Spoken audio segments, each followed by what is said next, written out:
Hey guys, and welcome back to the Mewsh channel. Today we're going to do something a little bit different, something a little bit something we should have done a long time ago, but I kept forgetting. We are going to be doing a deck profile for my Black Hole Battles 2 second place list, which is tempfloaty burn. Um, Obviously this was the previous long format, so it's not going to be legal or relevant anymore. Um, Actually, it might still be legal. I'm not sure. Anyway, but I felt like the community.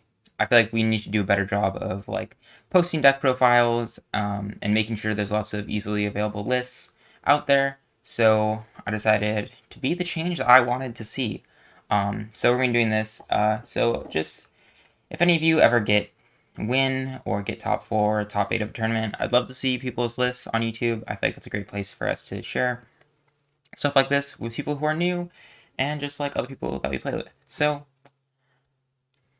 oh, wait. What if I fix this real quick?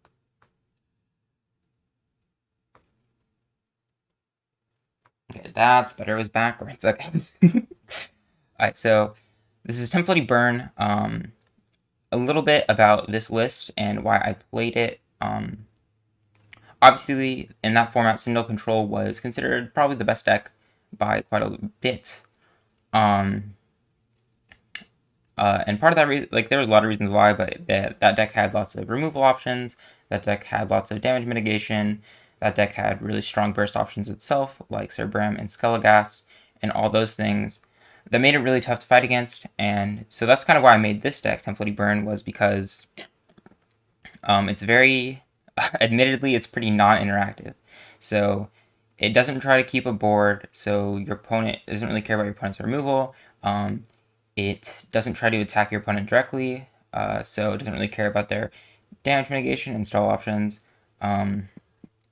It's really just trying to get to 20 points by itself, and so it's able to kind of play a one-player game and then see if your opponent has the tools to stop it before it wins. And I felt like it was pretty strong last format as just like a rogue strategy, mainly because Sinnoh Control is so popular, and this goes pretty well into Sinnoh Control game 1. Just because a lot of cards that make Sinnoh Control very good are pretty bad against this deck. Even like Gehenna, who is very, very strong, she's like not that good versus this deck because it makes it very hard for your opponent to actually do damage. So that was kind of the idea of why I played the second format in that tournament, and it went pretty well. I also feel like this deck is pretty hard for beginners to play against because it requires kind of a different game plan than usual. Um, so that was another reason. So I pretty handily made top 4, top 2 actually, because I beat Secret and Oddish, who were playing Signal Control. And then I eventually lost to Fish, who was playing single tempo, which is a very hard matchup for this deck. I feel like this deck pretty much goes badly into any other deck besides. It went badly into like every deck that wasn't single control against people who knew how to play the game. So yeah, that's like the basic overview. If you don't know what burn means, it's a deck that gets points with card abilities instead of attacking. Sometimes we call them point decks in Chaos Galaxy since you gain points instead of dealing damage. So let's just go through some of the cards, explain why I chose them, how they help the deck. Hopefully this will like let people like understand my deck building thoughts, and although this deck isn't relevant anymore, maybe it will like inspire like future burn decks, stuff like that. Hopefully give some information. So obviously we're playing the planet Sindel. I don't know if I should hold this up. Sindel. Probably the best planet in the game. Definitely the best planet in the game. We don't have a lot of use for any of the other planets, basically, but we do run a couple Sindel creatures, so this is basically just to gain stars and make it easier for us to play the game. Next, we had a playset of Thorngeborg. Thorngeborg, very cheap, blocks attacks, draw 1. Consistency is very important since you are trying to get to your 20 points as fast as possible before your opponent's able to. So having a blocker like this that is cheap and can block attacks and also gets you a card is very important. And for a similar reason, we're playing Walking Man. Walking Man I played as a 2 of. Basically does the exact same thing that Thorngeborg does. Can I straighten this camera? No, oh god.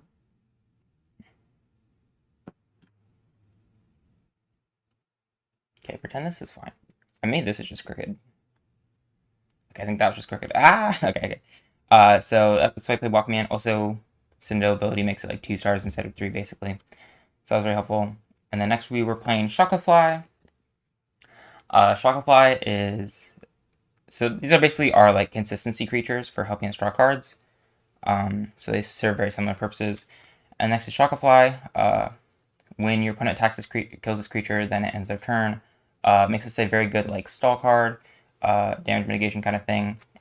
Like if your opponent has like a big board, you can just like throw this thing down and like relieve a lot of pressure. So that's helpful for that. In the same kind of vein, there's Orbov, who is able to block attacks after it's killed. So just having extra chump blockers around makes it so that you're able to survive long enough while playing cheap enough creatures that you can actually draw all your cards that you need. I played 2 copies of Clolion. I only have 1 copy, but I played 2. There's just another chump blocker. It can gain 1 point when it's killed, which can make getting your lethal a little bit easier and a little bit faster. Some people ended up like playing removal on this thing, so that's effect didn't proc, but like you're fine with that. It doesn't really matter. It just makes things slightly easier if it does come up. And then as far as like other point gain things, we have 2 basically creatures that want to attack. Bagonk, 1 star that swings for 1. Sometimes you'll get a Bagonk attack in and it will make lethal a lot easier. A lot of times this is going to be what they use their planetary fields and point turrets on, but they're only gaining like 1 point maybe off of it, or like killing a Bagonk with beasts, so this isn't a big deal. It's just kind of helpful if you draw these early and are able to get points off of it. Similar thing with Point Phantom. Point Phantom is also like weirdly bulky, so if you're able to like play this in response to a small creature like really early on, you can actually get like a surprising amount of points off of this. Also, Bagonk and Point Phantom, if your opponent doesn't have the right activators and you have like Ice Elixir, these can get like a surprising amount of points. And if you get like points off of attacks with Burn, you are looking like it becomes like significantly easier to play the game. So that's all the creatures. We're only playing like, what is it? 16 creatures? 1, 2, 3, 4, 5, 6, 7, 8, 9, 10, 11, 12, 13, 14. 14 creatures, a pretty slim creature package, I think. I think like other decks in this format were playing like 16 or 18. But they do their job well. I think like they help you get damage, they help you survive, they help you get to your other cards. They're just all around pretty good. So that's it for the creatures, pretty much. Stack them up. Next, let's get into the resources. You play quite a few resources. First of all, obviously, you play Galaxy Crash. Galaxy Crash is pretty good in this deck. If your opponent like has something really threatening, like a Cerbram or something, you can just kill it pretty handily. It also is also just like easy to like get out of your hand for like tempfloaty and Cosmic Treasure and stuff. So I feel like this card is pretty useful. It's not like super duper important, but it does get used. Then next we have 2 copies of Spoons. I only have the 1, but Spoons, obviously insane card.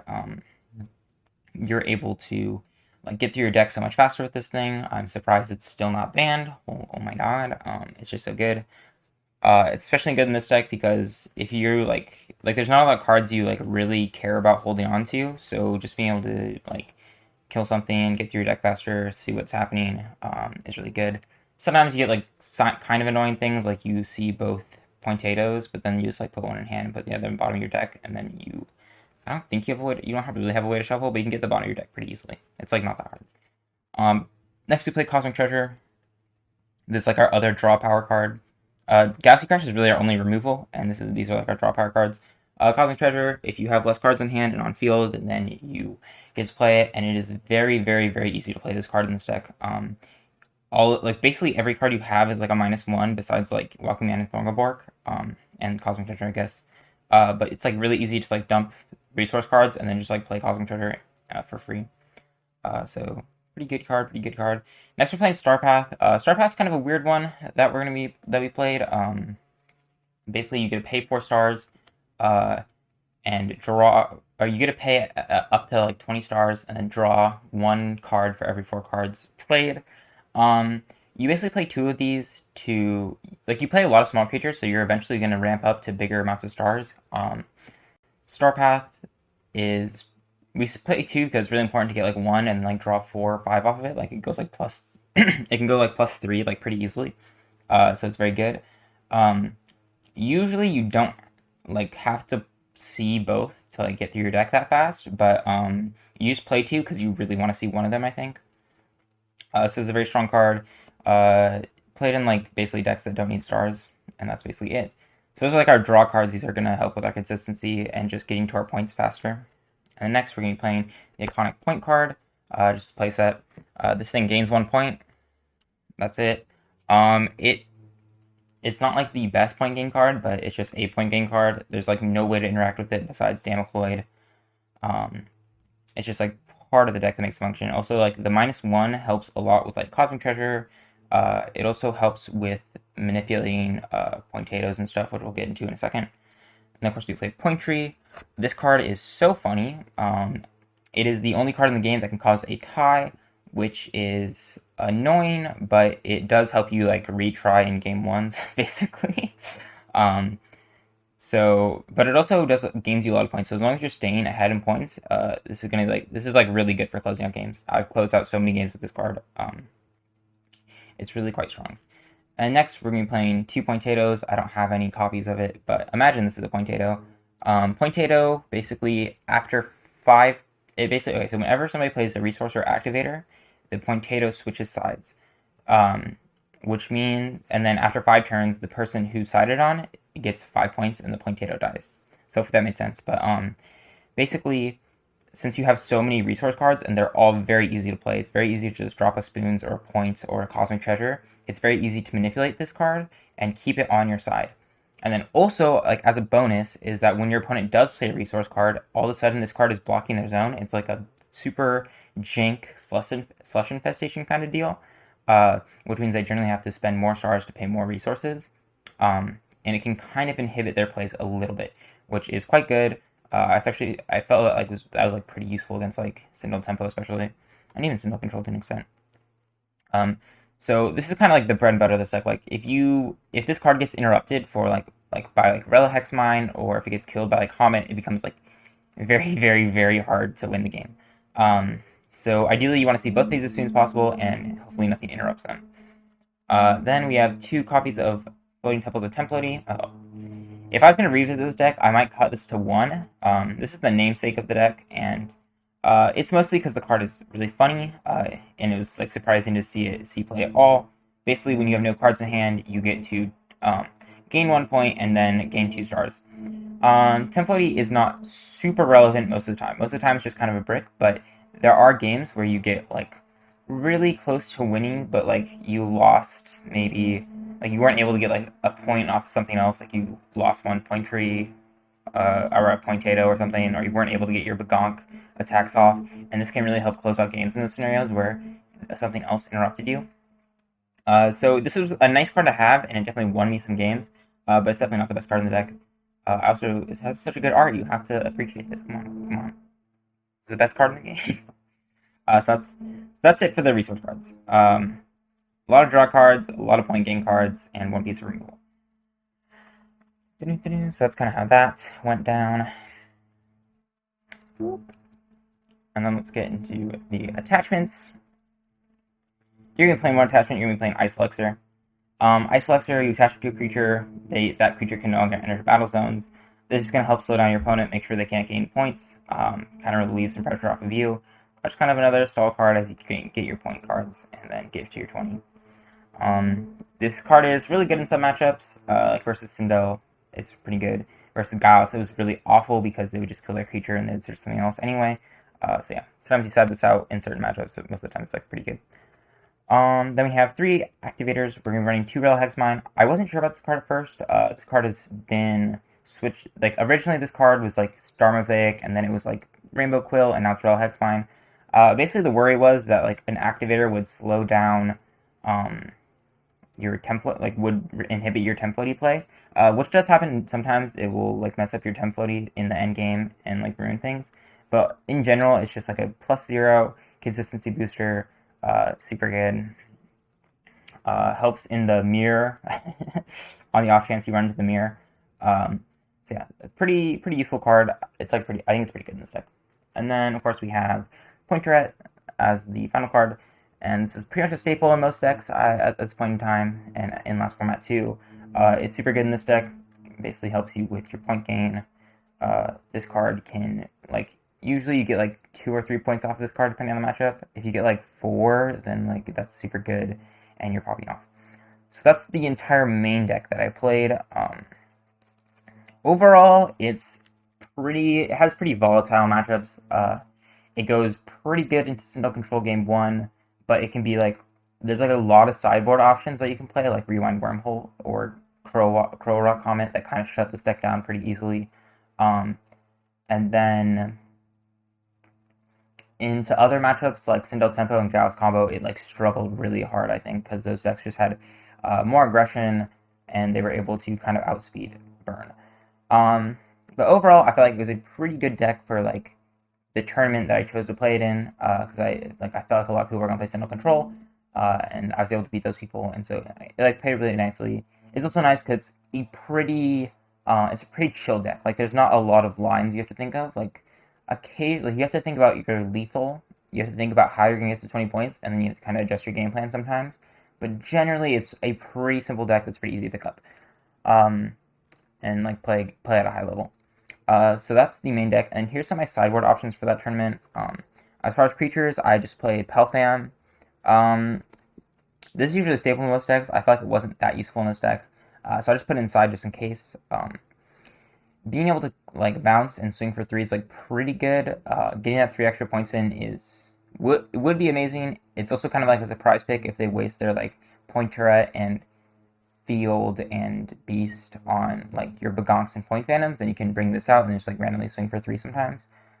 It's like okay. I think it's pretty expensive and not super great in the deck, but I think it's okay to have inside. Then as far as attachments go, I played Phantom Matter. This is also usually a staple. It can be kind of helpful. Just like it's like okay. I don't know like when you would play it, but basically like this is like if you don't draw any creatures and you don't have any bodies on board, this can be kind of helpful just to block something. That's pretty much the extent of its use though. So yeah. Then as far as activators and sideboard, I played point pickings. If your opponent's playing Rewind or something, then this is kind of like a last-ditch effort to get as many points as possible so you don't lose. You're usually only going to get like 2, maybe 2 points. Like 2 points usually off of this. And your opponent's still getting points. So this is kind of like you lose a potato and you like throw this in just like as a last-ditch attempt. And then we played Beast of Black Hole. Beast of Black Hole is good against like Sindel Tempo, where they have like a lot stronger boards and a lot more threats, a lot faster. So this can help clear out Atomic Keys and Beasts and stuff like that. Or not Beasts, but Demonites. So this is pretty good in some matchups. I felt like it was a little bit, since like I was building it, I was like tempfloaty's best matchup is Sindel Control. So I tried to build the main deck to be as strong as possible against Sindel Control as I could, and then had some of these tech options for other matchups where I was probably going to lose anyway. Because Sindel Tempo and Gauss Combo were like 7-3, maybe even 8-2 matchups, it felt like. So it's pretty rough. And then, last but not least, Brain Gamifloid. I think this card didn't come in like, it wasn't that useful, but it's basically like if your opponent does play Rewind Wormhole or does side in Comet, then you could like throw this in and then hopefully draw it at the right time and protect one of your potatoes. So that was a side deck. And that was basically the deck profile. I'll probably put a list in the description just because this deck obviously is not relevant anymore. It got pretty hard. It's pretty hard countered by like Serpent nowadays, which is like the best deck one format just because your potatoes get negated, and you can't really do whole lot. But I think it's like it was pretty good. Like it wasn't good in its time, but it's like a nice little rogue pick. I was really impressed with my second place finish. I felt like it was basically as far as the deck could have been pushed at a high level. Has a lot of bad matchups. It's a really interesting deck though. I had a lot of fun playing it, even though it's pretty much dead now. So that's gonna be it, I think. So yeah. Make sure to do the like, comment, subscribe stuff. Hopefully I'll do more deck profiles. Hopefully I'll win more tournaments or place in more tournaments. That way I have more good lists to show you guys in like current format. And I encourage all of you guys to just like share more lists because it's definitely nice when somebody comes to the Discord and asks for lists and there's just like a lot of stuff. already prepared. So yeah, especially with this new format, I think it's going to be very important that we have a lot of lists available. So that's going to be it for me, and I will see you guys later, probably.